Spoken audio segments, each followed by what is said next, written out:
Hello viewers, আসসালামু আলাইকুম। যে যেখান থেকে দেখবেন আশা করি সবাই ভালো আছেন। আপনাদের দোয়ায় আমিও ভালো আছি। তো আজকে অনেক গুরুত্বপূর্ণ ভিডিওটা ভাই, বর্তমান যেটা পরিস্থিতি গরমের, এত গরমে ছোট বাচ্চা বোর্ডিং কি করে করবেন তার সঠিক পরামর্শ জানুন ভিডিওটাতে।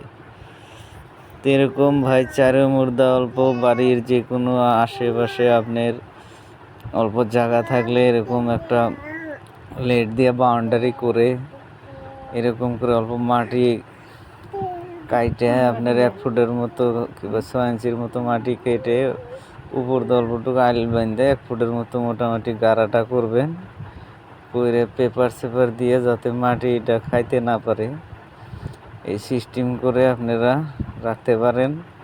তা আপনারা ওরা অনেক সুবিধা হবে আর বাচ্চার গরম লাগবে না। ওর ইচ্ছা মতো পানি খাবে, অল্প গাও চাও ধুবে, অনেক সুবিধা হবে আপনাদের। এরকম করে যদি বোর্ডিং করেন ভাই, আপনাদের একটা বাচ্চাও মরবে না।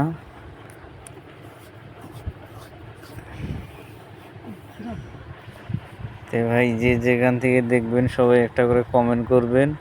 আর কারো যদি এরকম ছোট বাচ্চা মুরগির বাচ্চা যদি লাগে আমার নাম্বারে যোগাযোগ করবেন, আমি আপনাদের বাচ্চা দেওয়ার জন্য চেষ্টা করব।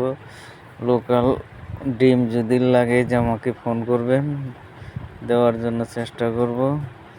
আর সবাই অল্প লাইক কমেন্ট শেয়ার করে দেবেন, অন্য ভাইকে দেখার সুযোগ করে দেবেন। হাঁসের বোর্ডিং করা অনেক সহজ ভাই। আর আপনার আদারগুলো যে দিবেন, আদারের পাত্রর জায়গাটায় আপনারা তিরপল একটা বিছিয়ে তার উপরে আপনার আদারের পাত্রগুলো দিবেন। এখন আপনারা পানির ড্রামও যদি দেন তাও আপনারা পেপারের উপরে দিবেন। হাঁস অনেক জংলা জাতীয় জিনিস, আপনারা শুকনা জায়গায় যতই দেন ওরা শুকনা রাখবে না, পানি খাবে, দেখবেন জায়গাটা একদম পানি দিয়ে একদম গাড়াগাড়ি করে ফেলা দেবে। তাই আপনারা পেপারটা দিয়ে রাখবেন, পানি যদি পরেও তাও আপনারা ওই জায়গায় গাড়া করতে পারবে না আর মাটিটা খাইতে পারবে না। তো দানাটাও ঠিক ওই একইভাবে দিবেন। দানা যদি অল্প স্বল্প পরেও তাও আপনার পেপারের উপরে পড়বো,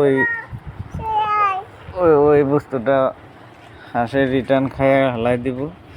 তো আপনাদের বস্তুটা বাইচা যাবে।